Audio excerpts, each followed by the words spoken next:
Okay, देखो, normally there are some concepts when we talk about marketing. There is something which is called marketing capacity, then there is marketing potential, then sales potential, sales forecast, sales quota. It will be better understandable if I go directly to the next slide. So it's a good structure there. When we look here, we see that marketing capacity, a market capacity is the broader area, the actual capacity of the entire market.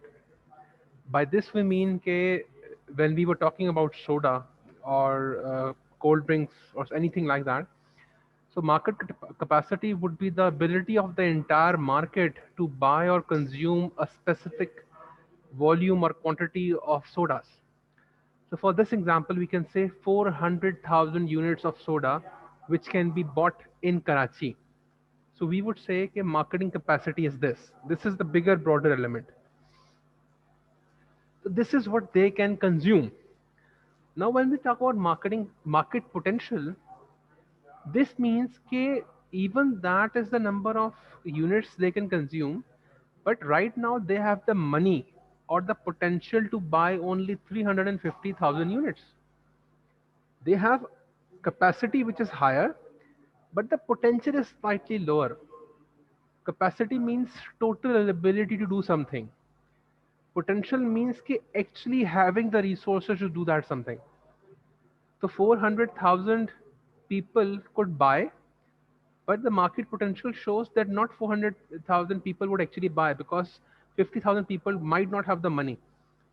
So the market potential would slightly be less. Now, sale potential, if you can see here, the market capacity was 400,000, but sale potential is extensively low. It's relatively low. Compared to 400,000, the sale potential is actually 150,000 units. This shows that the company we are working for or the company who is conducting this study or forecast has a product or the ability or the resource to actually sell these kind of units.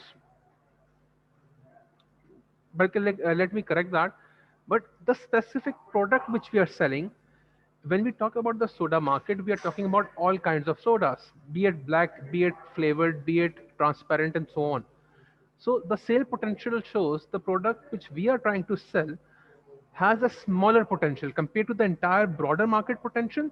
The product which we are selling, let's say Fanta or orange based drinks, has a smaller sale potential because fewer people are supposed to buy that.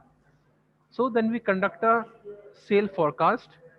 Okay, if we start selling, even though there are 150,000 people who consume orange drinks, we and our company and the sales efforts which we are putting in, we might be able to sell 125,000 units. So again, that would be even lower. The sale potential was 150,000. The sale forecast is lower.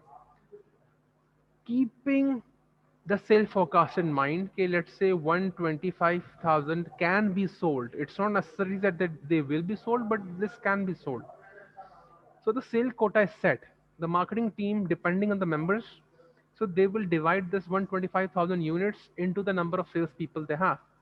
So if they have 25,000 units per person, we are assuming that they have a sales team of 6 people. So the marketing capacity is a broadest element, marketing potential is slightly more specific, sale potential is more specific, sale forecast is even more specific, and the quota is the most specific element here. So this is how there are different elements of forecasting which needs to be considered.